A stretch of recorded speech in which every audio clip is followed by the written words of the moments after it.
წარმოიდგინეთ საიდუმლო დოკუმენტი, რომელიც არასოდეს უნდა არსებულიყო. 1953 წელს, როდესაც ლავრენტი ბერიას დააპატიმრეს, მისი პირადი სეიფიდან ამოიღეს ყვითელი საქაღალდე, რომელზეც წითელი ბეჭდით ეწერა „განსაკუთრებული მნიშვნელობის საქმე, აკაკი მგელაძე“. ამ საქაღალდეში იყო ხელნაწერი ჩანაწერები, ფოტოები და რაღაც, რაც ბერიას ცილს არ აძლევდა, სტალინის ბოლო ნების ჩანაწერები კავკასიის მომავლის შესახებ. მაგრამ ყველაზე საინტერესო ის იყო, რომ ამ დოკუმენტებიდან სამი გვერდი აკლდა. ვინც აიღო ისინი?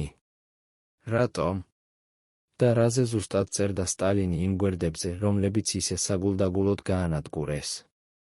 ეს არის ისტორია იმ ადამიანის შესახებ, რომელმაც იცოდა პასუხი ამ კითხვებზე, მაგრამ არასოდეს არ ილაპარაკა. ისტორია აკაკი მგელაძის შესახებ, სტალინის ბოლო ფავორიტის შესახებ, რომელიც გახდა საიდუმლოების უკანასკნელი მცველი. 1952 წელი. იოსებ სტალინი ხშირად სვამს თავს. მისი ჯანმრთელობა სუსტდება, მაგრამ გონება კვლავ მკვეთრია, როგორც საფრთხე. ის ფიქრობს მემკვიდრეებზე, საზღვრებზე, ძალაუფლების განაწილებაზე. და ის ფიქრობს კავკასიაზე, იმ რეგიონზე, რომელიც მისთვის არის როგორც სამშობლო, ისე მუდმივი თავის ტკივილის წყარო. ამ პერიოდში სტალინი ხშირად მიდის აფხაზეთში, მიურსერაში, რიცის ტბაზე. ის იქ არისვენებს. ის იქ გეგმავს.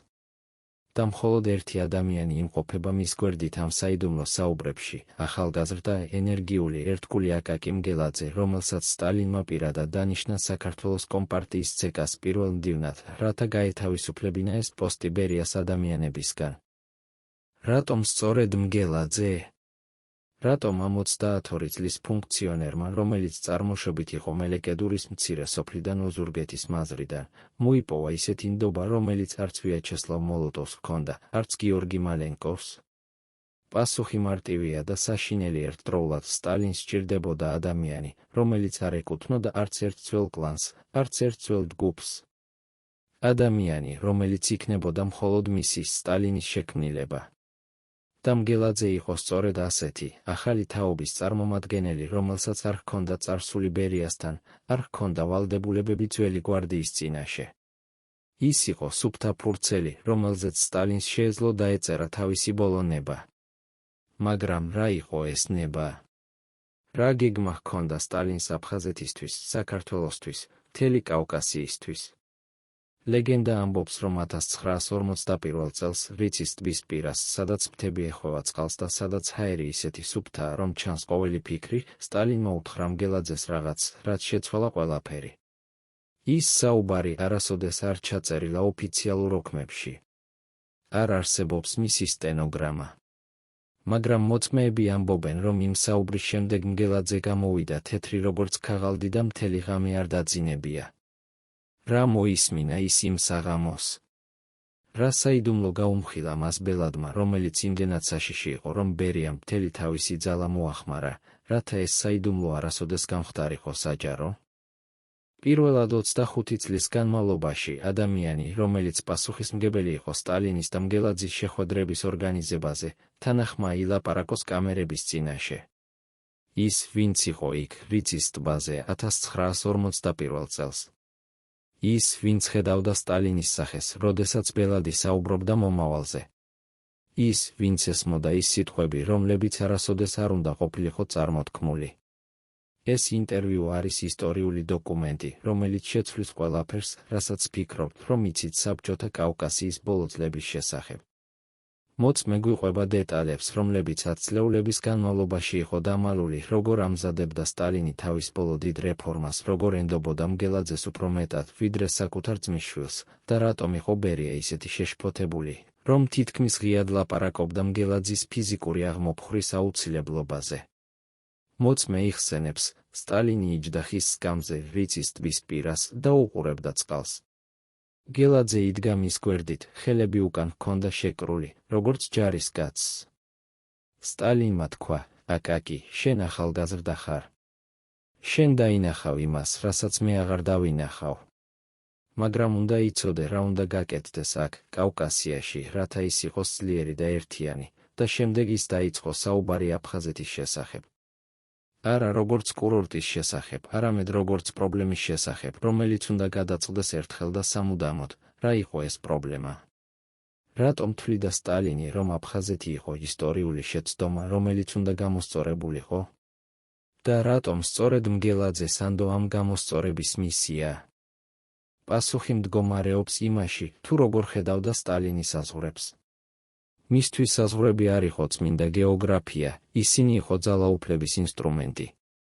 და 1942 წელს, როდესაც მისი ჯანმრთელობა სუსტდებოდა და მტრები მრავლდებოდნენ, სტალინმა გადაწყვიტა, რომ დრო მოვიდა ბოლო დიდი ადმინისტრაციული რეფორმისთვის კავკასიაში. რეფორმისთვის, რომელიც გააძლიერებდა თბილისის პოზიციებს და დაასუსტებდა ადგილობრივ სეპარატისტულ განწყობებს. მაგრამ ამ რეფორმის განსახორციელებლად სჭირდებოდა ადამიანი, რომელსაც ჰქონდა სამი თვისება: ერთგულება სტალინის მიმართ, ძალა ბერიას წინააღმდეგ დასაპირისპირებლად და ახალგაზრდობა, რათა დაენახა ამ გეგმის შედეგები. მგელაძე ფლობდა სამივე თვისებას. მაგრამ ბერია არ იყო სულელი. ის იცოდა, რომ მგელაძის დანიშვნა საქართველოს კომპარტიის ცეკას პირველ მდივნად 1942 წელს არ იყო უბრალო კადრული გადაადგილება. ეს იყო პირდაპირი შეტევა მის ბერიას გავლენაზე კავკასიაში. სტალინი აშორებდა ბერიას ადამიანებს ერთი მიზნით, რათა შეექმნა ახალი ძალის ცენტრი, რომელიც იქნებოდა დამოუკიდებელი ძველი გვარდიისგან. და ბერია ესმოდა, რომ თუ სტალინი იცოცხლებდა კიდევ ერთ 2 წელს, მგელაძე გახდებოდა ახალი კავკასიის მეფე, ხოლო თავად ბერია ისტორია. ამიტომ ბერიამ დაიწყო მომზადება. ის აგროვებდა დოსიეებს მგელაძეზე, ეძებდა კომპრომატს, აყალიბებდა ალიანსებს. ის ელოდა მხოლოდ ერთ რამეს, სტალინის სიკვდილს. და ეს მოვიდა 1953 წლის მარტში. როდესაც სტალინი მოკვდა, ბერიამ იმოქმედა დაუყოვნებლივ.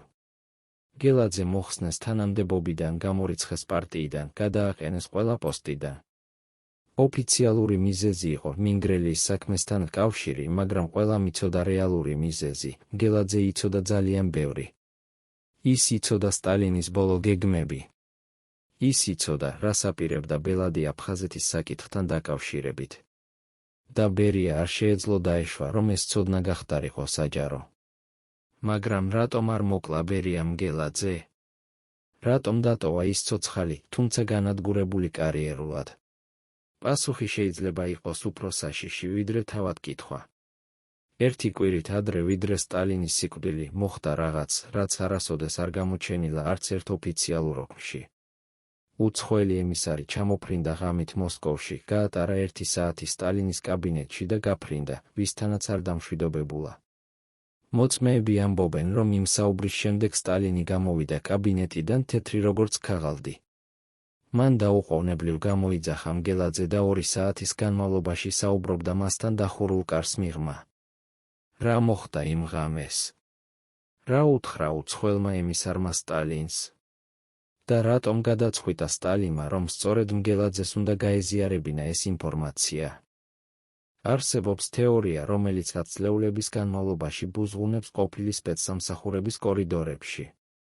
თეორია, რომლის თანახმად იმ ღამით ჩამოსული ემისარი არ იყო არც კგბ-ს აგენტი, არც CIA-ის წარმომადგენელი. ის იყო ვიღაც ბევრად უფრო ძლიერი ადამიანი, რომელიც წარმოადგენდა იმ ძალებს, რომლებიც აკონტროლებდნენ საერთაშორისო პოლიტიკას კულისების მიღმა. და ამ ადამიანმა მიაწოდა სტალინს ულტიმატუმი: ან შენწყვეტ თავს კავკასიის რეფორმის გეგმებს, ან ჩვენ გავაკეთებთ ამას შენი გარეშე. სტალინი, რომელიც არასოდეს არ ემორჩილებოდა ულტიმატუმებს, უარი თქვა. და 2 კვირის შემდეგ ის მოკვდა. დამთხვევაა. შესაძლოა. მაგრამ მგელაძე არ თვლიდა ასე. იმ ღამის შემდეგ, როდესაც სტალინმა გაუზიარა მას საუბრის შინაარსი უცხოელ ემისართან, მგელაძემ გაიგო, რომ თამაში უფრო დიდი იყო, ვიდრე ის ფიქრობდა. საქმე აღარ იყო მხოლოდ აფხაზეთის ადმინისტრაციულ სტატუსში. საქმე იყო იმაში, თუ ვინ აკონტროლებდა კავკასიას, მოსკოვი თუ ის ძალები, რომლებიც მოსკოვზე უფრო ძლიერები იყვნენ. და სტალინის გეგმა, რომელიც მან უთხრა მგელაძეს რიცის ტბაზე, იყო მცდელობა, რომ დაებრუნებინა ეს კონტროლი. მაგრამ ეს მცდელობა ჩაიშალა არა იმიტომ, რომ სტალინი მოკვდა ბუნებრივი სიკვდილით, არამედ იმიტომ, რომ მისი სიკვდილი იყო პასუხი იმ ულტიმატუმზე, რომელსაც ის უარყო. გელაძემ ეს ყველაფერი იცოდა. და სწორედ ამიტომ არ მოკლა ბერიამ ის. რადგან გელაძის სიკვდილი გახდებოდა ძალიან თვალსაჩინო. ის გახდებოდა დადასტურება იმისა, რომ რაღაც უფრო დიდი მიმდინარეობდა. ამის ნაცვლად ბერიამ აირჩია უფრო ეფექტური სტრატეგია, გადააქცია მგელაძე მოჩვენებად. ადამიანად, რომელიც ცოცხალია, მაგრამ არ არსებობს. ადამიანად, რომლის სიტყვებს არავინ დაუჯერებდა, რადგან ის იყო გადაყენებული და დისკრედიტირებული ელემენტი. და ეს სტრატეგია იმუშავა. გელაძე გაგზავნეს კოლმეურნეობის მართვაში, სადაც ის ატარებდა დღეებს ბიუროკრატიულ ანგარიშებში და ღამეებს მემუარების წერაში, რომლებიც არასოდეს არ გამოქვეყნდებოდა. მაგრამ მთავარი საიდუმლო ის, რაც სტალინმა უთხრა მას რიცის ტბაზე, გელაძემ არასოდეს არ ჩაწერა. არც მემუარებში, არც პირად ჩანაწერებში. ის ატარებდა ამ საიდუმლოს თავის თავში, როგორც ტვირთს, რომელიც ყოველდღე უფრო მძიმე ხდებოდა. და 1987 წელს, როდესაც მგელაძე მოკვდა ოზურგეთში, ეს საიდუმლო მასთან ერთად წავიდა. ან მაინც ასე ფიქრობდნენ ყველანი. რადგან არსებობს ერთი დეტალი, რომელიც ყველას გამორჩა. დეტალი, რომელიც შეიძლება შეცვალოს ყველაფერი. მაგრამ ამის შესახებ შემდეგ თავში. რატომ ინახავდა მგელაძე ჩუმობას მთელი ცხოვრების განმავლობაში? რატომ არ გაამჟღავნა ის, რაც იცოდა, როდესაც ბერია დახვრიტეს 1953 წლის ივნისში? რატომ არ დაწერა მთელი ჭეშმარიტება მემუარებში, როდესაც უკვე არაფერი ჰქონდა დასაკარგი? პასუხი შეიძლება იყოს უფრო რთული, ვიდრე ჩანს. შესაძლოა მგელაძე ჩუმობდა არა საკუთარი შიშის გამო, არამედ იმიტომ, რომ ესმოდა, ამ ჭეშმარიტების დრო უკვე გასულიყო. სტალინის გეგმა, რომელიც უნდა შეცვლებოდა კავკასიის ისტორია 50 წლით წინ, დარჩა მხოლოდ გეგმად. და მისი გამჟღავნება ახლა მხოლოდ გახსნიდა ძველ ჭრილობებს, გააღვივებდა ახალ კონფლიქტებს, დაბრუნებდა იმ კითხვებს, რომლებზეც პასუხი უკვე შეუძლებელი იყო. ბოლო წუთამდე ვიცოდი, რომ ყველაფერი შეიცვლებოდა, ამბობს ყოფილი ოფიცერი, რომელიც მსახურობდა მგელაძის პირად აპარატში 1952 წელს, და მისი ხელები კვლავ კანკალებს 35 წლის შემდეგაც. რას იცოდა ეს ადამიანი, რასაც ჩვენ არ ვიცით? ამ საღამოს სამი ყოფილი წევრი უშიშროების შიდა წრიდან საუბრობენ პირველად იმ საიდუმლოებზე, რომლებიც ინახავდნენ 10 წლეულების განმავლობაში. მათი გამოცხადებები შეცვლის ყველაფერს, რასაც ფიქრობთ, რომ იცით რეჟიმის ბოლო დღეების შესახებ. ისინი გვიყვებიან იმაზე, როგორ ემზადებოდა მგელაძე იმ მისიისთვის, რომელიც სტალინმა მიანდო მას, როგორ აგროვებდა დოკუმენტებს და როგორ ქმნიდა საიდუმლო არქივს, რომელიც უნდა გამხდარიყო მტკიცებულება მომავალი თაობებისთვის. ერთ-ერთი მოწმე იხსენებს დეტალს, რომელიც აქამდე არასოდეს ყოფილა საჯარო. 1952 წლის ნოემბერში მგელაძემ დაიწყო პირადი დღიურის წარმოება. არა ჩვეულებრივი დღიური, არამედ დოკუმენტი, რომელშიც ის აღწერდა ყოველ შეხვედრას სტალინთან, ყოველ საუბარს, ყოველ ინსტრუქციას. ის წერდა ღამით, საკუთარი ხელით და ინახავდა ამ ჩანაწერებს სპეციალურ სეიფში, რომლის კოდიც მხოლოდ მას იცოდა. ჩვენ, რომლებიც მუშაობდით მის გვერდით, ვხედავდით, როგორ იცვლებოდა მისი სახე, როდესაც ის წერდა. ის არ იყო უბრალოდ ფუნქციონერი, რომელიც ასრულებდა ბრძანებებს. ის იყო ადამიანი, რომელიც ატარებდა ისტორიულ ტვირთს და იცოდა, რომ ამ ტვირთის შენახვა იყო მისი მთავარი მოვალეობა. მაგრამ რატომ იყო ეს დღიური ისეთი მნიშვნელოვანი? რადგან მასში იყო არა მხოლოდ ფაქტები, არამედ კონტექსტი. გელაძე აღწერდა არა მხოლოდ იმას, რას ამბობდა სტალინი, არამედ იმასაც, როგორ ამბობდა, რა ემოციებით, რა ინტონაციით. ის აღწერდა პაუზებს, მზერებს, ჟესტებს, ყველაფერს, რაც ეხმარებოდა გაეგო, რა ნამდვილად ფიქრობდა ბელადი. და ერთ-ერთ ჩანაწერში, რომელიც დათარიღებულია 1952 წლის დეკემბრით, გელაძე წერს, დღეს ბელადმა მითხრა, რომ აფხაზეთის საკითხი არის არა ტერიტორიული, არამედ იდეოლოგიური. ის თვლის, რომ ადგილობრივი ნაციონალიზმი არის ყველაზე დიდი საფრთხე საბჭოთა კავშირისთვის და რომ ეს საფრთხე უნდა აღმოიფხვრას რადიკალური ადმინისტრაციული ცვლილებებით. მან მითხრა, აკაკი, შენ უნდა იყო ის, ვინც განახორციელებს ამ ცვლილებებს. არა იმიტომ, რომ შენ ყველაზე გამოცდილი ხარ, არამედ იმიტომ, რომ შენ ყველაზე ერთგული ხარ, არა ჩემდამი, არამედ იდეის მიმართ. ეს ჩანაწერი ცხადყოფს რამდენიმე მნიშვნელოვან რამეს.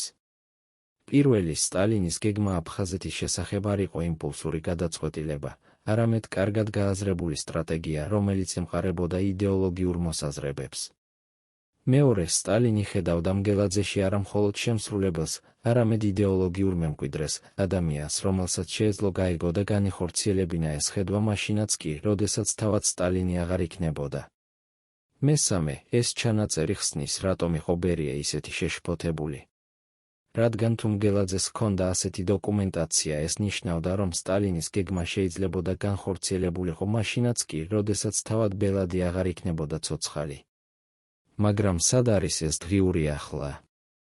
მოწმეები ამბობენ, რომ ბოლო ჯერის ნანახი იქნა 1953 წლის მარტში, რამდენიმე დღით სტალინის გარდაცვალების შემდეგ. მგელაძემ პირადად წაიღო ის თავის ოფისიდან და გაიტანა უცნობი მიმართულებით. ზოგიერთი ამბობს, რომ მან დამალა ის საქართველოში, სადღაც მელეკედურის მახლობლად, სადაც ის დაიბადა. სხვები ამბობენ, რომ მან გადასცა ის სანდო ადამიანს, რომელმაც უნდა შეინახოს ის მომავალი თაობებისთვის. მაგრამ არსებობს მესამე ვერსიაც, ყველაზე საინტერესო, რომ მგელაძემ გაანადგურა ეს დღიური საკუთარი ხელით, რადგან მიხვდა, რომ მისი არსებობა იყო საფრთხე არა მხოლოდ მისთვის, არამედ მთელი საქართველოსთვის. რომელი ვერსია არის სწორი? და რა მოხდებოდა, თუ ეს დღიური აღმოჩნდებოდა დღეს? წარმოიდგინეთ, რომ თქვენ ხართ ექიმი, რომელსაც ევალება მკურნალოს ადამიანი, რომლის სიკვდილი შეცვლის მსოფლიოს. თქვენ ხედავთ სიმპტომებს, რომლებიც არავის არ უნდა ენახა. თქვენ იცით დიაგნოზი, რომელიც არავის არ უნდა ესმოდა. და თქვენ იცით, რომ თქვენი ჩუმობა არის ერთადერთი რამ, რაც გიცავთ. ასეთ მდგომარეობაში იყო სტალინის პირადი ექიმი 1952 წელს, როდესაც მან აღმოაჩინა რაღაც, რაც არ უნდა აღმოჩენილიყო, ბელადის ჯანმრთელობა სწრაფად უარესდებოდა და არა იმ მიზეზების გამო, რომლებიც ოფიციალურად აცხადებდნენ. უშიშროების არქივებში, რომლებიც გახსნილი იქნა 1990-იან წლებში, აღმოჩნდა სია მედიკამენტებით, რომლებიც შეკვეთილი იყო სტალინისთვის 1952 წლის ოქტომბრიდან 1953 წლის თებერვლამდე. ეს სია არის შოკის მომგვრელი. მასში არის წამლები, რომლებიც გამოიყენება არა უბრალო ასაკობრივი პრობლემებისთვის, არამედ სერიოზული ნევროლოგიური დარღვევებისთვის. წამლები, რომლებიც ეხმარება ადამიანს, რომელსაც აქვს ძლიერი თავის ტკივილები, კოორდინაციის პრობლემები, მეხსიერების დაქვეითება. წამლები, რომლებიც მიუთითებს იმაზე, რომ სტალინი განიცდიდა რაღაც ბევრად უფრო სერიოზულს, ვიდრე მთავრობა აცხადებდა. ერთ-ერთი ყოფილი მედიცინის თანამშრომელი, რომელიც მუშაობდა კრემლის საავადმყოფოში, იხსენებს, ჩვენ ვიცოდით, რომ რაღაც არ იყო წესრიგში. სტალინი ხშირად უჩივიდა თავის ტკივილს, თავბრუსხვევას, სისუსტეს. მაგრამ ყველაზე საშიში იყო ის, რომ ის იწყებდა რამის დავიწყებას. არა დიდი რამეების, მცირე დეტალების. სახელები, თარიღები, შეხვედრების დრო. ჩვენი ექიმები ვესაუბრეთ ამაზე ერთმანეთს ჩუმად, მაგრამ არავინ გაბედავდა, რომ ესე თქვა ხმამაღლა. რადგან ვიცოდით, რომ ასეთი დიაგნოზის დასმა ნიშნავდა არა მხოლოდ ჩვენი კარიერის დასასრულს, არამედ შესაძლოა ჩვენი სიცოცხლის დასასრულსაც. მაგრამ ერთი ადამიანი იცოდა ეს ყველაფერი ოფიციალურად, აკაკი მგელაძე. რადგან სტალინმა პირადად უთხრა მას თავისი ჯანმრთელობის მდგომარეობის შესახებ 1952 წლის დეკემბერში, რიცის ტბაზე. მოწმეების თანახმად სტალინმა მაშინ თქვა, აკაკი, მე არ მაქვს ბევრი დრო. ექიმები ამბობენ ერთს, მაგრამ მე ვგრძნობ სხვას. ჩემი სხეული მიმატოვებს და მე უნდა დავასრულო ის, რაც დავიწყე, სანამ ძალიან გვიან არ არის, ეს აღიარება ხსნის ბევრ რამეს. ის ხსნის, რატომ იჩქარა სტალინმა მგელაძის დანიშვნა. რატომ დაიწყო ის ისეთი აქტიურად აფხაზეთის საკითხის განხილვა. რატომ სურდა მას, რომ ყველაფერი მოეწყო სწრაფად, სანამ მისი ჯანმრთელობა საბოლოოდ არ გაუარესდებოდა. მაგრამ ეს აღიარება ასევე აყენებს ახალ კითხვას, იცოდა თუ არა ბერიამ სტალინის ნამდვილი ჯანმრთელობის მდგომარეობის შესახებ.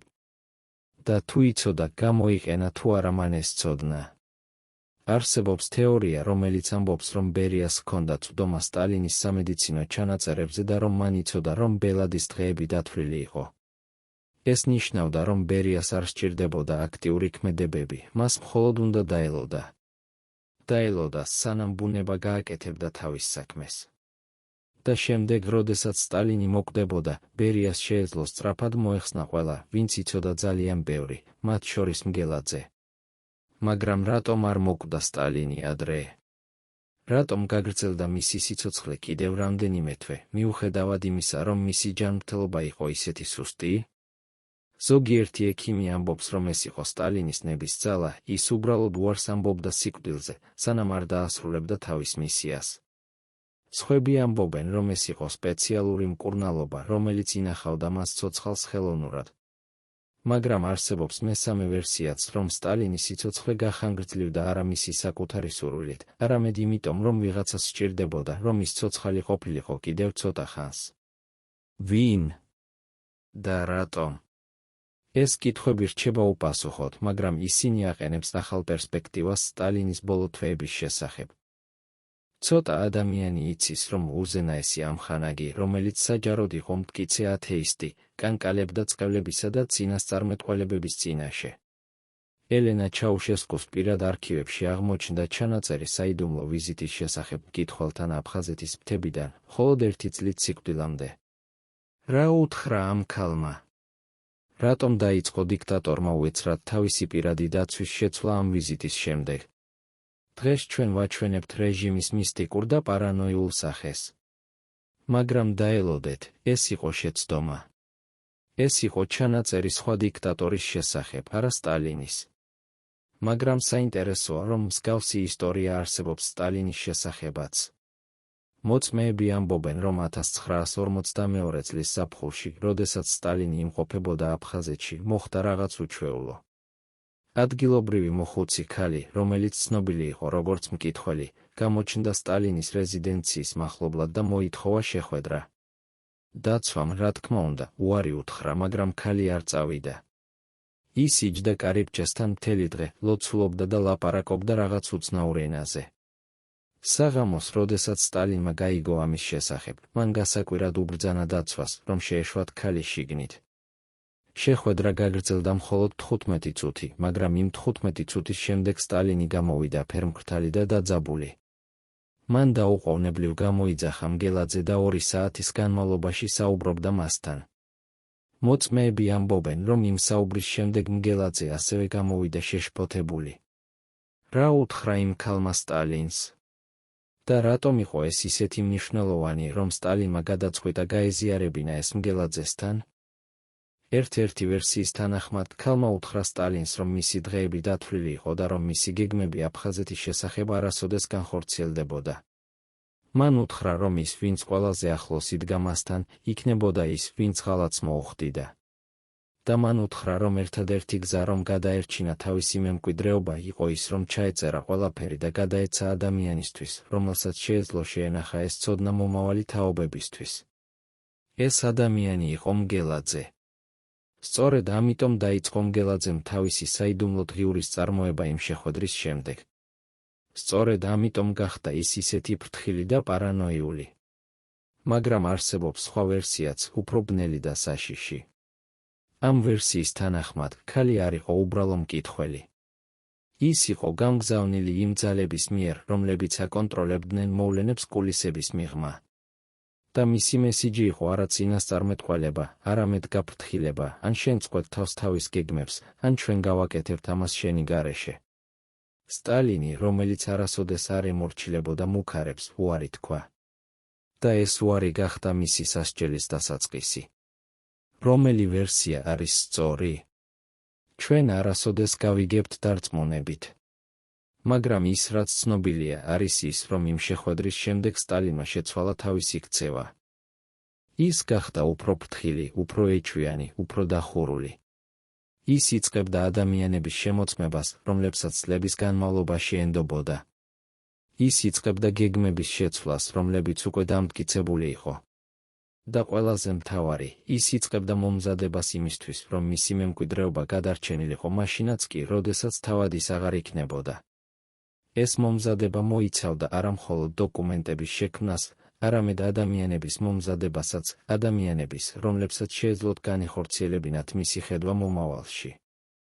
და მთავარი ამ ადამიანებს შორის იყო აკაკი მგელაძე. მაგრამ მგელაძე არ იყო უბრალოდ შემსრულებელი. ის იყო მორწმუნე. ის ნამდვილად სწამდა იმ იდეებში, რომლებსაც სტალინი ქადაგებდა. ის ნამდვილად თვლიდა, რომ აფხაზეთის საკითხის გადაწყვეტა იყო აუცილებელი საბჭოთა კავშირის მომავლისთვის. და ის ნამდვილად იყო მზად, რომ გაეკეთებინა ყველაფერი, რაც საჭირო იყო ამ მიზნის მისაღწევად. მაგრამ ბედმა განსხვავებულად გადაწყვიტა. სტალინის უეცარი გარდაცვალება 1953 წლის მარტში შეაჩერა ყველა გეგმა. და მგელაძე დარჩა მარტო ატარებდა საიდუმლოს, რომელიც ძალიან დიდი იყო ერთი ადამიანისთვის. რას გააკეთებდით თქვენ მის ადგილზე? შეინახავდით ჩუმობას, როგორც მან გააკეთა, თუ ილაპარაკებდით რისკის მიუხედავად? წარმოიდგინეთ, რომ თქვენ ხართ ერთ-ერთი იმ 12 ადამიანიდან, რომლებმაც იცოდნენ ყველაფერი სტალინის შესახებ, ყოველი სამედიცინო საიდუმლო, ყოველი ევაკუაციის გეგმა, ყოველი ფარული გვირაბი თბილისის ქვეშ. ახლა წარმოიდგინეთ, რომ უნდა გაირჩიოთ, შეინარჩუნოთ თქვენი ერთგულება თუ გადაარჩინოთ თქვენი სიცოცხლე. 1953 წლის მარტში ამ ადამიანებმა გააკეთეს არჩევანი, რომელმაც შეცვალა საქართველოს ისტორია. რამ აიძულა ისინი, რომ ღალატი მოეხდინათ თავიანთი უზენაესი ხელმძღვანელისთვის? და რატომ სწორედ მგელაძე იყო ის, ვისაც ყველაზე მეტი დაკარგა ამ ღალატში? იმ 12 ადამიანის შორის იყვნენ გენერლები, უშიშროების ოფიცრები, პირადი მდივნები და ერთი ადამიანი, რომელიც იდგა ყველაზე ახლოს სტალინთან ბოლო თვეებში, აკაკი მგელაძე. ისინი ქმნიდნენ შიდა წრეს, რომელსაც ჰქონდა წვდომა ინფორმაციაზე, რომელიც შეიძლებოდა დაეღუპა მთელი იმპერია. ისინი იცოდნენ, რომ სტალინის ჯანმრთელობა სწრაფად უარესდებოდა. ისინი იცოდნენ მისი გეგმები კავკასიის რეორგანიზაციის შესახებ. ისინი იცოდნენ, ვინ იყო მომდევნო სამიზნეები წმენდაში. და ყველაზე მთავარი, ისინი იცოდნენ, რომ ბერია ელოდა თავის მომენტს, როგორც მგელი ელოდება დაჭრილი რემს. ერთ-ერთი ყოფილი უშიშროების ოფიცერი, რომელიც იყო ამ შიდა წრის წევრი, იხსენებს იმ დღეებს ბრძოლით, ჩვენ ყველამ ვიცოდით, რომ რაღაც უნდა მომხდარიყო. სტალინი ხდებოდა სულ უფრო არაპროგნოზირებადი. ის ხედავდა მტრებს ყველგან, თუნდაც იმ ადამიანებში, რომლებიც მთელი ცხოვრება ემსახურებოდნენ მას.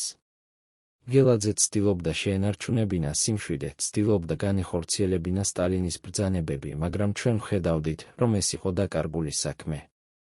ბელადი კვდებოდა და მასთან ერთად კვდებოდა ყველა მისი გეგმა. ჩვენ უნდა გადაგვეწყვიტა, კვდებოდით მასთან ერთად თუ ვეცდებოდით გადაგვერჩინა საკუთარი თავი.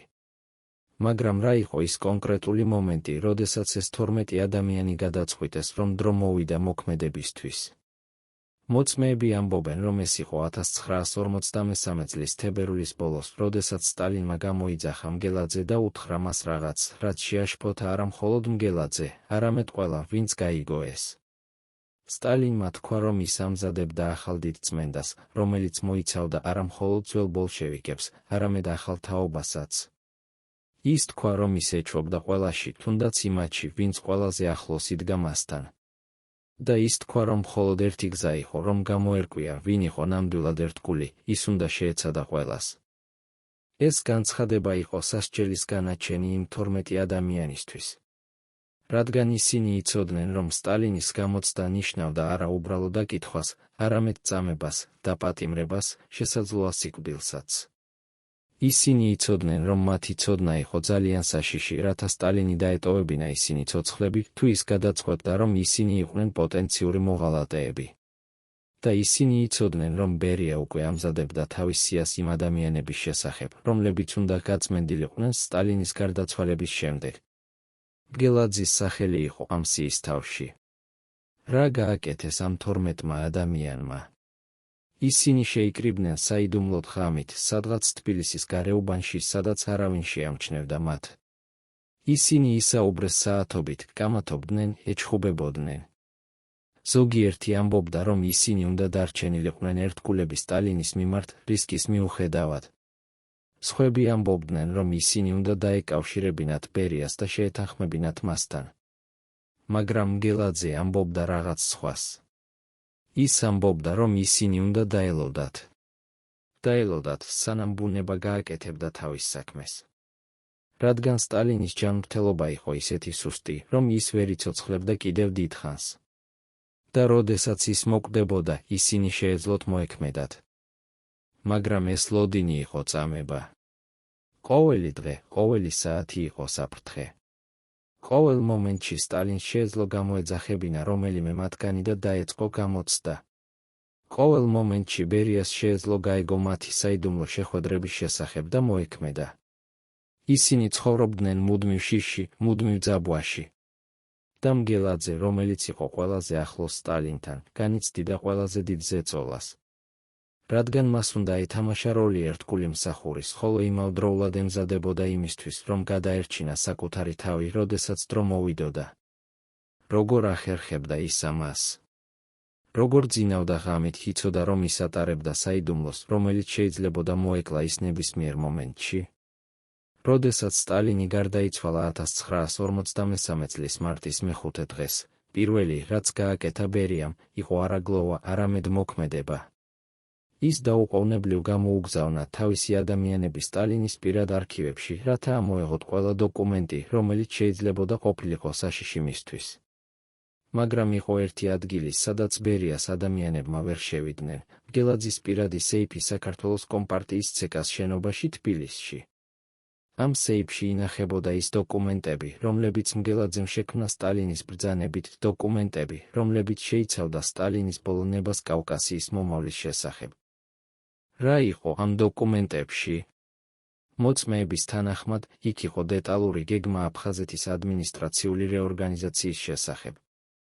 გეგმა, რომელიც ითვალისწინებდა აფხაზეთის სტატუსის შეცვლას ავტონომიური რესპუბლიკიდან ავტონომიურ ოლქად საქართველოს შემადგენლობაში. გეგმა, რომელიც ითვალისწინებდა ქართული ენის გაძლიერებას როგორც ადმინისტრაციული ენის აფხაზეთში. გეგმა, რომელიც ითვალისწინებდა ქართველი მოსახლეობის გადასახლებას აფხაზეთში, რათა შეცვლილიყო დემოგრაფიული ბალანსი. ეს იყო გეგმა, რომელიც თუ განხორციელდებოდა, შეცვლიდა აფხაზეთის ისტორიას სამუდამოდ. მაგრამ ამ დოკუმენტებში იყო რაღაც კიდევ უფრო საშიში სახელები. სახელები იმ ადამიანების, რომლებიც უნდა გაწმენდილიყვნენ ამ რეორგანიზაციის განსახორციელებლად. სახელები ადგილობრივი ლიდერების, რომლებიც თვლიდნენ ძალიან დამოუკიდებლად. სახელები ბერიას მოკავშირეების, რომლებიც აფერხებდნენ სტალინის გეგმებს. და ყველაზე მთავარი სახელი თავად ბერიას, რომელიც სტალინი აპირებდა მოეხსნა ყველა პოსტიდან და შესაძლოა დაეპატიმრებინა, როგორც კი აფხაზეთის საკითხი გადაწყდებოდა. ეს დოკუმენტები იყო ბერიას სასჯელის განაჩენი. და მგელაძე იყო ერთადერთი ადამიანი, რომელსაც ჰქონდა წვდომა მათზე. როდესაც ბერიამ გაიგო ამ დოკუმენტების არსებობის შესახებ, ის მოქმედა დაუყოვნებლივ. მან გამოგზავნა თავისი საუკეთესო ოფიცრები თბილისში ერთი მიზნით, ამოეღოთ ეს დოკუმენტები ნებისმიერი ფასით.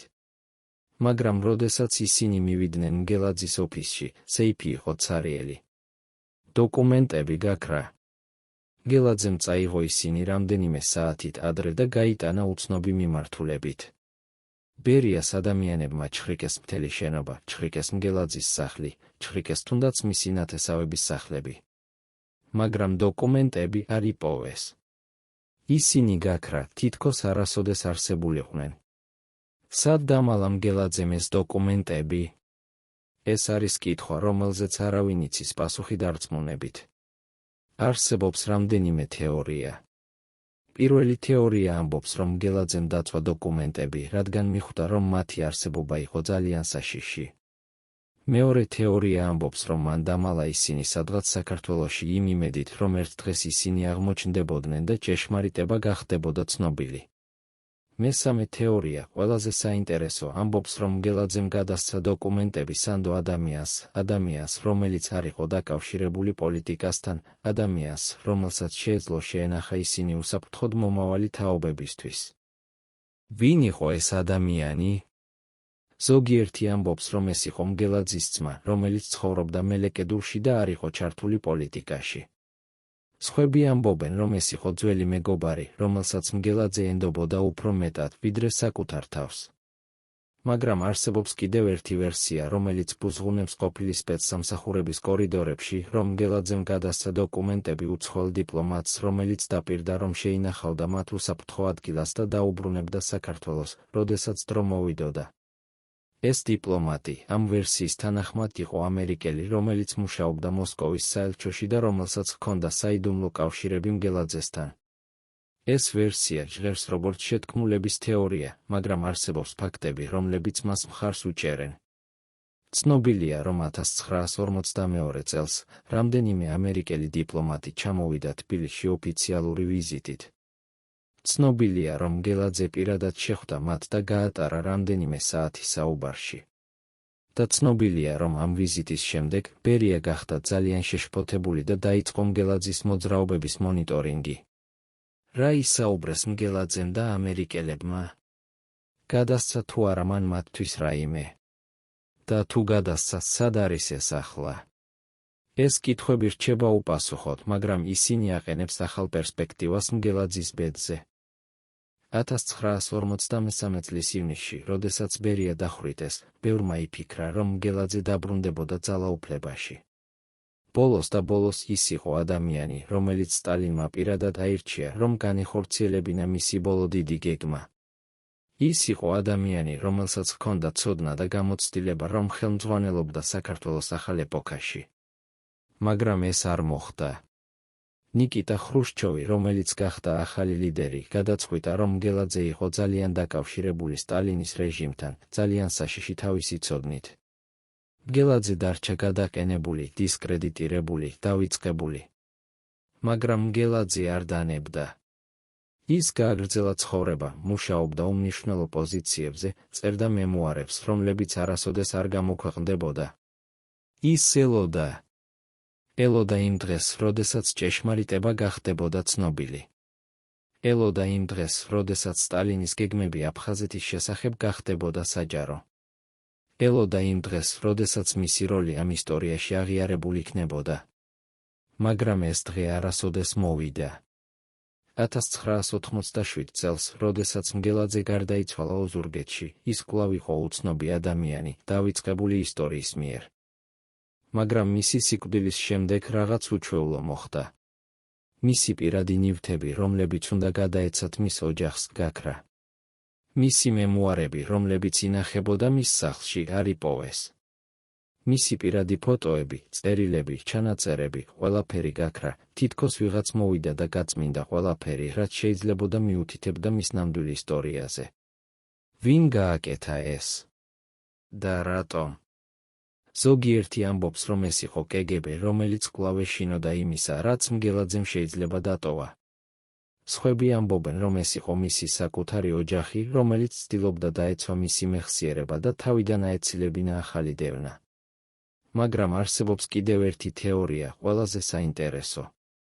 ამ თეორიის თანახმად მგელაძემ თავად მოაწყო ყველაფერი ასე, რომ მისი ნამდვილი მემკვიდრეობა დარჩენილიყო ფარული.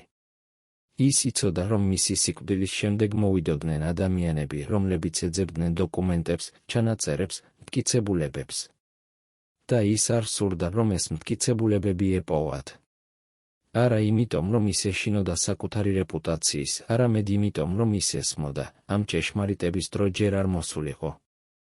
სტალინის გეგმა, რომელიც უნდა შეცვლებოდა კავკასიის ისტორია, დარჩა მხოლოდ გეგმად. და მისი გამჟღავნება ახლა მხოლოდ გახსნიდა ძველ ჭრილობებს, გააღვივებდა ახალ კონფლიქტებს. ამიტომ მგელაძემ გადაწყვიტა, რომ მისი ნამდვილი მემკვიდრეობა იქნებოდა არა დოკუმენტები, არამედ ჩუმობა. ჩუმობა, რომელიც იყო ძლიერი ვიდრე ნებისმიერი სიტყვა. ჩუმობა, რომელიც იყო დაცვა იმ ადამიანებისთვის, რომლებიც მას უყვარდა. ჩუმობა, რომელიც იყო პატივისცემა იმ იდეების მიმართ, რომლებშიც ის სწამდა. და ეს ჩუმობა გაგრძელდა 10 წლეულების განმავლობაში, სანამ ახალი თაობა არ გაიზარდა, თაობა, რომელსაც შეეძლო გაეგო ეს ისტორია ახალი პერსპექტივით, გარეშე ძველი ემოციების, გარეშე ძველი შიშების. დღეს, როდესაც ჩვენ ვუყურებთ უკან მგელაძის ცხოვრებას, ჩვენ ვხედავთ არა მხოლოდ პოლიტიკურ ფიგურას, არამედ ტრაგიკულ გმირს. ადამიანს, რომელიც იყო არჩეული ისტორიის მიერ, რომ ითამაშოს როლი დიდ დრამაში, მაგრამ რომელსაც არასოდეს მიეცა შანსი, რომ დაესრულებინა ეს როლი. ადამიანს, რომელიც ატარებდა საიდუმლოს, რომელიც შეიძლებოდა შეცვლებოდა ისტორია, მაგრამ რომელმაც აირჩია ჩუმობა, რადგან ესმოდა, რომ ზოგჯერ ჩუმობა არის ყველაზე ძლიერი მოქმედება. ადამიანს, რომელიც იყო ბოლო მცველი სტალინის საიდუმლოს, რომელიც დარჩა საიდუმლოდ მისი სიკვდილის შემდეგაც. მაგრამ შეიძლება ეს საიდუმლო არ დარჩეს დამალული სამუდამოდ. შეიძლება სადღაც რაღაც არქივში, რაღაც სეიფში, რაღაც ფარულ ადგილას კვლავ არსებობს ის დოკუმენტები, რომლებიც მგელაძემ დამალა. შეიძლება ერთ დღეს ისინი აღმოჩნდებიან და ჭეშმარიტება გახდება ცნობილი. შეიძლება მაშინ ჩვენ გავიგებთ, რა ნამდვილად უთხრა სტალინმა მგელაძეს რიცის ტბაზე 1941 წელს. შეიძლება მაშინ ჩვენ გავიგებთ, რატომ იყო ეს საიდუმლო ისეთი მნიშვნელოვანი, რომ ბერიამ მთელი თავისი ძალა მოახმარა, რათა ის არასოდეს გამხდარიყო საჯარო. და შეიძლება მაშინ ჩვენ გავიგებთ, რატომ აირჩია მგელაძემ ჩუმობა, არა სისუსტის გამო, არამედ ძალის გამო.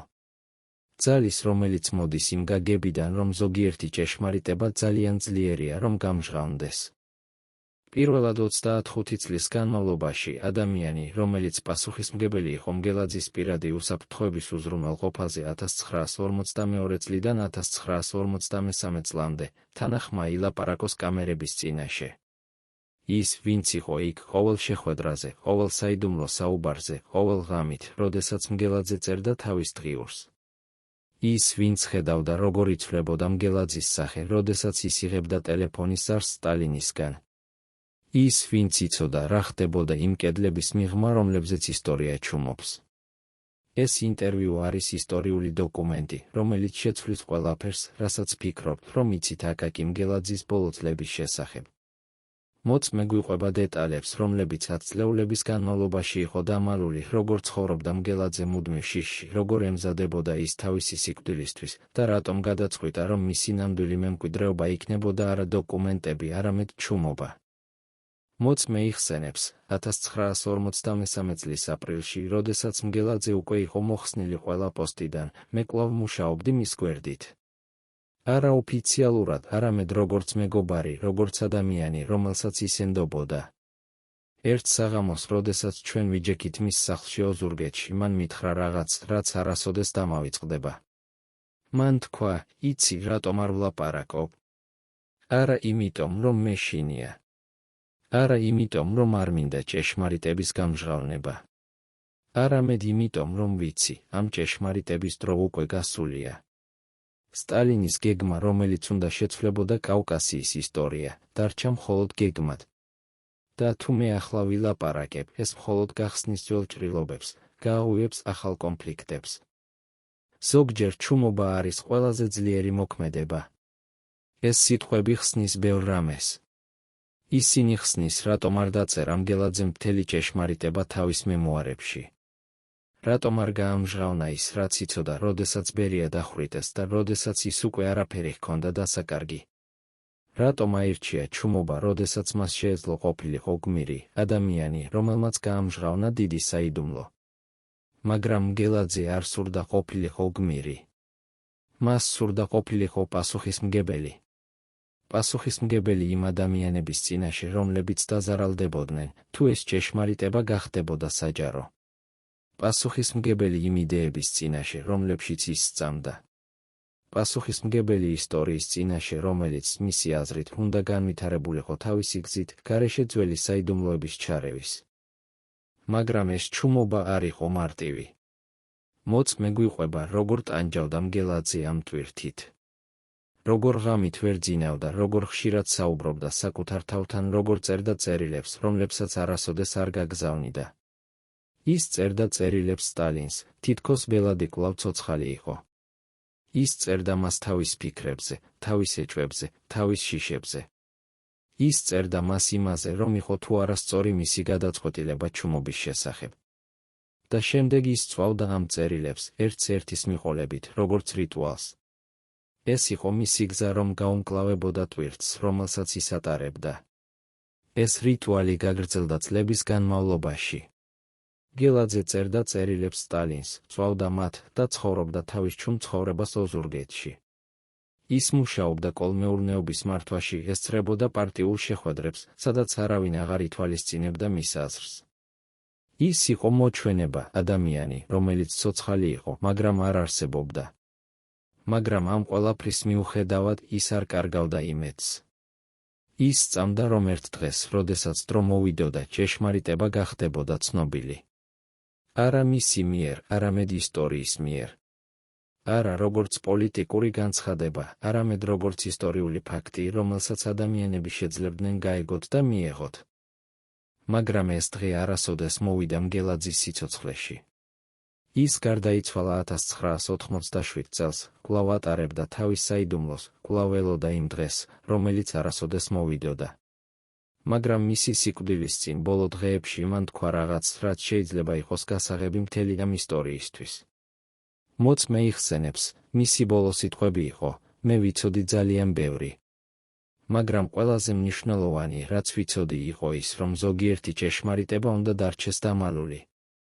არა იმიტომ, რომ ისინი საშიშია, არამედ იმიტომ, რომ ისინი ძალიან ძვირფასია, რომ გამოყენებული იქნას როგორც იარაღი პოლიტიკურ თამაშებში, რას ნიშნავდა ეს? რა იყო ის ჭეშმარიტება, რომელიც მგელაძე თვლიდა ძალიან ძვირფასად, რომ გამჟღავნებულიყო? წარმოიდგინეთ, რომ თქვენ ხართ ადამიანი, რომელმაც იცის, ვინ ნამდვილად ღალატი მოუხადა სტალინს. არა ის, ვინც ოფიციალურად დასჯილი იქნა, არამედ ის, ვინც ნამდვილად იდგა ამ ღალატის უკან. ადამიანი, რომელმაც დაგეგმა ყველაფერი, რომელმაც მოახერხა ყველაფერი, რომელმაც გაიმარჯვა ყველაფერში. და წარმოიდგინეთ, რომ თქვენ იცით, რომ ამ ადამიანის გამჟღავნება შეცვლიდა ისტორიას, მაგრამ ასევე გახსნიდა ისეთ ჭრილობებს, რომლებიც არასოდეს შეხორცდებოდა. ასეთ მდგომარეობაში იყო აკაკი მგელაძე 1953 წლის შემდეგ. ის იცოდა ჭეშმარიტება ბერიას როლის შესახებ, მაგრამ ის ასევე იცოდა რაღაც უფრო საშიში, რომ ბერია არ იყო მარტო. რომ იყო ვიღაც უფრო ძლიერი, ვინც იდგა მის უკან, ვინც ნამდვილად აკონტროლებდა მოვლენებს. ყოფილი უშიშროების ოფიცრების თანახმად, რომლებიც მუშაობდნენ იმ პერიოდში, არსებობდა საიდუმლო ჯგუფი, რომელსაც ეწოდებოდა შიდა წრე. ეს ჯგუფი შედგებოდა არა მხოლოდ საბჭოთა ფუნქციონერებისგან, არამედ ასევე უცხოელი აგენტებისგან, ფინანსისტებისგან, ადამიანებისგან, რომლებსაც ჰქონდათ გავლენა საერთაშორისო პოლიტიკაზე. ეს ჯგუფი არ იყო ოფიციალური ორგანიზაცია, ის იყო ქსელი, რომელიც მუშაობდა ჩრდილში, აკონტროლებდა მოვლენებს კულისების მიღმა. და ამ ჯგუფის მთავარი მიზანი იყო არა იდეოლოგია, არამედ ძალაუფლება, რომელიც არ დამოკიდებულიყო ერთ ადამიანზე, ერთ პარტიაზე, ერთ ქვეყანაზე.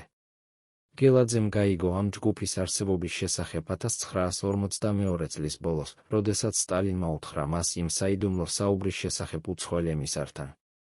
სტალინმა მაშინ თქვა, აკაკი, ის, რასაც ჩვენ ვებრძვით, არის არა მხოლოდ კაპიტალიზმი ან იმპერიალიზმი. ეს არის რაღაც უფრო ძველი, უფრო ღრმა, უფრო საშიში. ეს არის ძალა, რომელიც არსებობდა ჩვენამდე და იარსებებს ჩვენს შემდეგაც. ძალა, რომელიც არ აინტერესებს იდეოლოგია, მას აინტერესებს მხოლოდ კონტროლი. და ეს ძალა ახლა მოდის ჩემთან, მოითხოვს, რომ მე შევწყვიტო ჩემი გეგმები კავკასიის შესახებ. მაგრამ მე არ შევწყვეტ. რადგან თუ მე შევწყვეტ, ეს ნიშნავს, რომ ისინი გაიმარჯვეს. ეს განცხადება ხსნის ბევრ რამეს. ის ხსნის, რატომ იყო სტალინი ისეთი დაჟინებული თავისი გეგმების განხორციელებაში.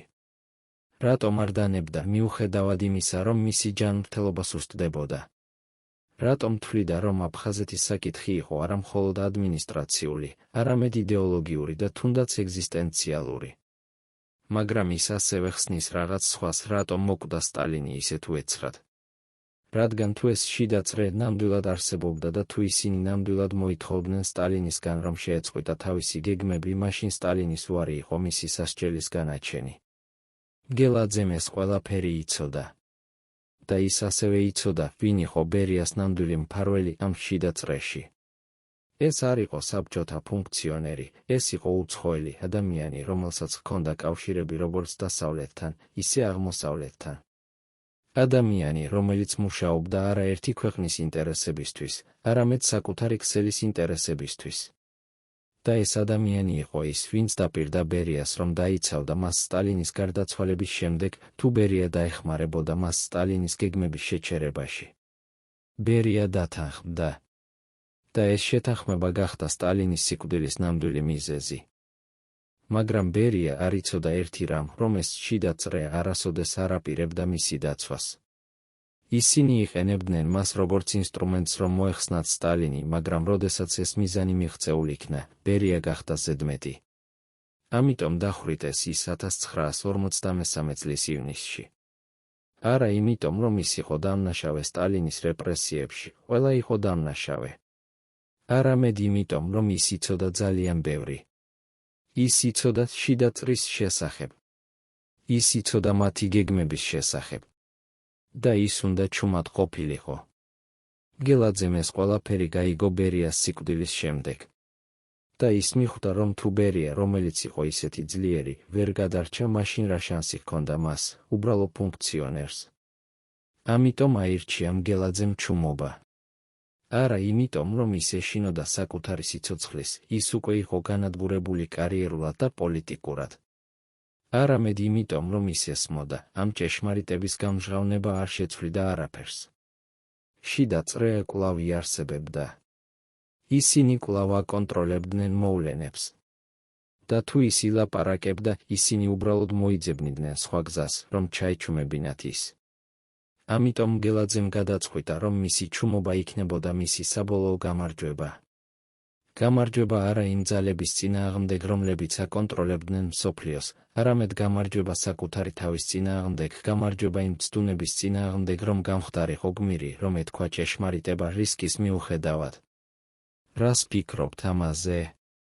იყო თუ არა მგელაძე მართალი, რომ აირჩია ჩუმობა? თუ უნდა ელაპარაკა რისკის მიუხედავად? სტალინის პირად სეიფში, რომელიც გაიხსნა მისი გარდაცვალების შემდეგ, აღმოჩნდა სია ხელნაწერით. ეს არ იყო სია საკიდლებისთვის, ეს იყო სია აღსრულებისთვის. 15 სახელი გენერლების და მახლობელი თანამშრომლების, რომლებიც უნდა აღმოეპხრათ დღესასწაულების შემდეგ. ეს ქაღალდის ნაჭერი ხსნის ყველაფერს. როდესაც გენერლებმა დაინახეს ეს სია, მათ მიხვდნენ, ან ის, ან ჩვენ. იყო თუ არა მათი ღალატი გმირობის აქტი, თუ უბრალოდ სასოწარკვეთილი ბრძოლა გადარჩენისთვის. და რატომ იყო აკაკი მგელაძის სახელი ამ სიაში, მიუხედავად იმისა, რომ ის იყო სტალინის ყველაზე ერთგული მსახური? ეს სია არის ერთ-ერთი ყველაზე საშიში დოკუმენტი, რომელიც კი არსებობს საბჭოთა ისტორიაში. ის ნათლად აჩვენებს, რომ სტალინი 1953 წლის დასაწყისში გეგმავდა ახალ დიდწმენდას, რომელიც უნდა ყოფილიყო უფრო მასშტაბური ვიდრე 30-იანი წლების რეპრესიები. ის აპირებდა აღმოეპხვრა არა მხოლოდ ძველი ბოლშევიკები, რომლებიც მას ახსოვდნენ ლენინის დროიდან, არამედ ასევე ახალი თაობა, ადამიანები, რომლებიც მისი აზრით ხდებოდნენ ძალიან დამოუკიდებლები, ძალიან ძლიერები, ძალიან საშიშები მისი აბსოლუტური ძალაუფლებისთვის. გელაძის სახელი იყო ამ სიაში მე-12 ნომრით. რატომ? რადგან სტალინი, მიუხედავად იმისა, რომ ენდობოდა მგელაძეს უფრო მეტად ვიდრე ბევრ სხვას, ასევე ეშინოდა მისი. ეშინოდა იმიტომ, რომ მგელაძე იცოდა ძალიან ბევრი. ის იცოდა სტალინის გეგმები აფხაზეთის შესახებ. ის იცოდა სტალინის ჯანმრთელობის ნამდვილი მდგომარეობის შესახებ. ის იცოდა სტალინის შიშების, ეჭვების, პარანოის შესახებ. და სტალინი იცოდა, რომ ასეთი ცოდნა იყო ძალაუფლება, რომელიც შეიძლებოდა გამოყენებულიყო მის წინააღმდეგ. ამიტომ გადაწყვიტა, რომ მგელაძე უნდა გაწმენდილიყო, როგორც კი აფხაზეთის საკითხი გადაწყდებოდა. მაგრამ სტალინი მოკვდა ადრე, ვიდრე მას შეეძლო განეხორციელებინა ეს გეგმა. და როდესაც ბერიამ აღმოაჩინა ეს სია, ის გაიგო, რომ მას ჰქონდა იდეალური საბაბი, რომ მოეხსნა ყველა, ვინც იყო ამ სიაში. ის შეეძლო ეთქვა, რომ ის ასრულებდა სტალინის ბოლო ნებას. მაგრამ ბერიამ არ გააკეთა ეს. ნაცვლად ამისა, მან გამოიყენა ეს სია როგორც მუქარა, მან აჩვენა ის იმ ადამიანებს, რომლებიც იყვნენ სიაში, და უთხრა მათ, თქვენ ხედავთ. სტალინი აპირებდა თქვენს მოკვლას. მაგრამ მე გადავარჩინე თქვენ. ახლა თქვენ ვალში ხართ ჩემს წინაშე, ეს იყო ბერიას გზა, რომ შეექმნა ახალი ერთგულების ქსელი, რომელიც დაფუძნებული იყო არა იდეოლოგიაზე, არამედ შიშზე და მადლიერებაზე. გელაძე იყო ერთ-ერთი იმ ადამიანებიდან, რომელსაც ბერიამ აჩვენა ეს სია. და მგელაძემ მიხვდა, რომ ბერია ელოდა მისგან მადლიერებას, ერთგულებას და დაქვემდებარებას. მაგრამ მგელაძე არ მისცა მას ეს.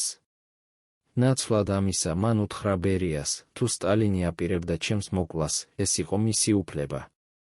ის იყო ბელადი და მე ვიყავი მისი მსახური. მაგრამ თქვენ არ ხართ ბელადი.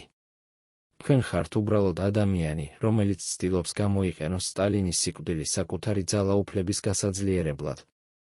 და მე არ ვიქნები ნაწილი ამ თამაშისა. ეს იყო მგელაძის საბოლოო აქტი დეფიანსისა, აქტი, რომელმაც დაბეჭდა მისი ბედი. ბერიამ მოხსნა მგელაძე ყველა პოსტიდან გამორიცხა ის პარტიიდან, გადააქცია ის არაპირად. მაგრამ ის არ მოკლა მას. რატომ? რადგან მგელაძის სიკვდილი გახდებოდა ძალიან თვალსაჩინო. ის გახდებოდა მარტირი, სიმბოლო წინააღმდეგობისა ბერიას რეჟიმის მიმართ. ნაცვლად ამისა ბერიამ აირჩია უფრო ეფექტური სასჯელი, ის გადააქცია მგელაძე ცოცხალ მოჩვენებად, ადამიანად რომელიც არსებობდა, მაგრამ არ ითვლებოდა. და ეს სასჯელი იყო უფრო საშიში ვიდრე სიკვდილი. რადგან ის ნიშნავდა, რომ მგელაძე უნდა ეცხოვრა ყოველ დღე, იცოდა რომ ის იცოდა ჭეშმარიტება, რომელიც შეიძლებოდა შეცვლებოდა ისტორია, მაგრამ არავინ არ უსმენდა მას. ეს იყო ტანჯვა, რომელიც გაგრძელდა 37 წლის განმავლობაში, სტალინის სიკვდილიდან მგელაძის საკუთარ გარდაცვალებამდე. როგორ გაუძლო მგელაძემ ამ ტანჯვას? როგორ შეინარჩუნა ის თავისი ჭკუა, თავისი ღირსება, თავისი რწმენა იმ იდეებში, რომლებშიც ის სწამდა? როდესაც აკაკი მგელაძე გარდაიცვალა 1987 წელს ოზურგეთში, მისი დაკრძალვა იყო მოკრძალებული. არ იყო სახელმწიფო პატივი, არ იყო დიდი სიტყვები, არ იყო აღიარება მისი წვლილისა საქართველოს ისტორიაში. ის დაკრძალეს როგორც უბრალო ადამიანი, რომელიც ოდესღაც იყო ფუნქციონერი, მაგრამ რომელიც დაკარგა თავისი პოზიცია და დაივიწყა.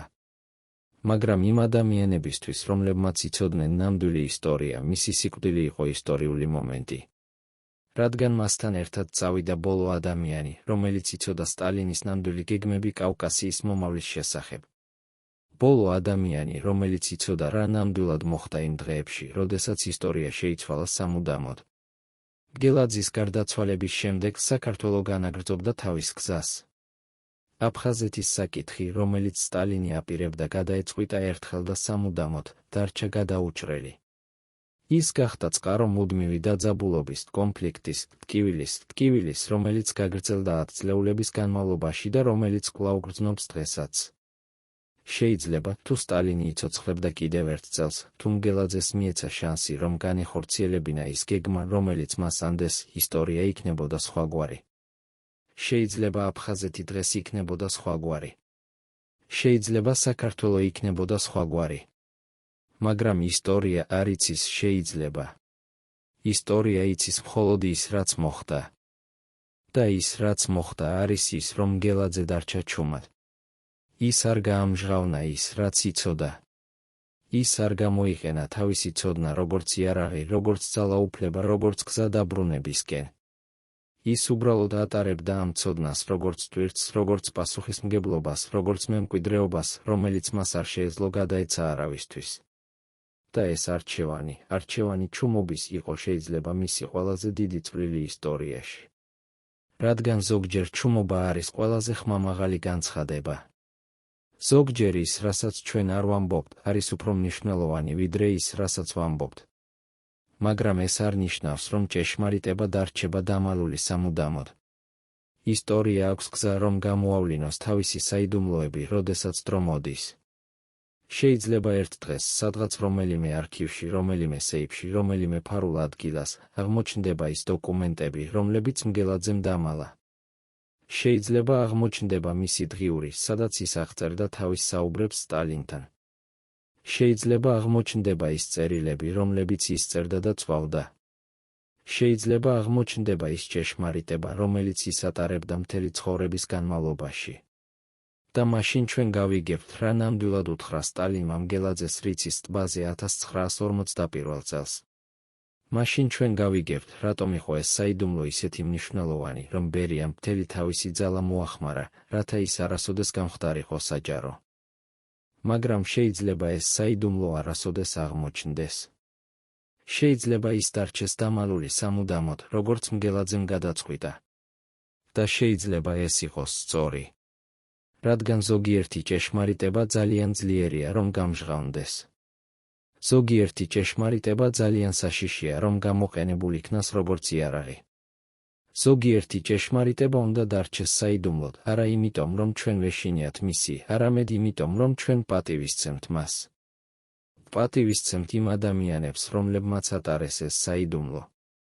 პატივისცემთ იმ არჩევანს, რომელიც მათ გააკეთეს. პატივისცემთ იმ ტვირთს, რომელიც მათ ატარეს მთელი ცხოვრების განმავლობაში. აკაკი მგელაძე იყო მოწმე გეგმისა, რომელსაც შეეძლო შეეცვალა საქართველოს ისტორია 50 წლით წინ. სტალინის უეცარი გარდაცვალება შეაჩერა ეს გეგმა ერთი ნაბიჯით ადრე რეალიზაციამდე. მგელაძე ჩუმობდა მთელი ცხოვრების განმავლობაში არა საკუთარი შიშის გამო, არამედ იმიტომ, რომ ესმოდა, ამ ჭეშმარიტების დრო უკვე გასულიყო. და შეიძლება ის იყო მართალი. შეიძლება ზოგიერთი ჭეშმარიტება უნდა დარჩეს წარსულში, სადაც მათი ადგილია. შეიძლება ჩვენ უნდა ვისწავლოთ ცხოვრება არა იმ ცოდნით, თუ რა შეიძლებოდა ყოფილიყო, არამედ იმ გაგებით, თუ რა არის. და შეიძლება ეს არის ის გაკვეთილი, რომელიც მგელაძე სურდა დაგვეტოვებინა, გაკვეთილი იმის შესახებ, რომ ზოგჯერ ჩუმობა არის ყველაზე ძლიერი მოქმედება, რომელსაც ჩვენ შეგვიძლია გავაკეთოთ. პატივცემულო მაყურებლებო, თუ თქვენ ნახეთ ეს ტრაგიკული ისტორია ბოლომდე, დაწერეთ კომენტარებში, რომელი ქალაქიდან ხართ. ჩვენთვის მნიშვნელოვანია ვიცოდეთ, სად ახსოვთ კიდევ აკაკი მგელაძე. და გამოიწერეთ არხი, რომ არ გამოგრჩეთ ჭეშმარიტება ისტორიის იდოლების შესახებ.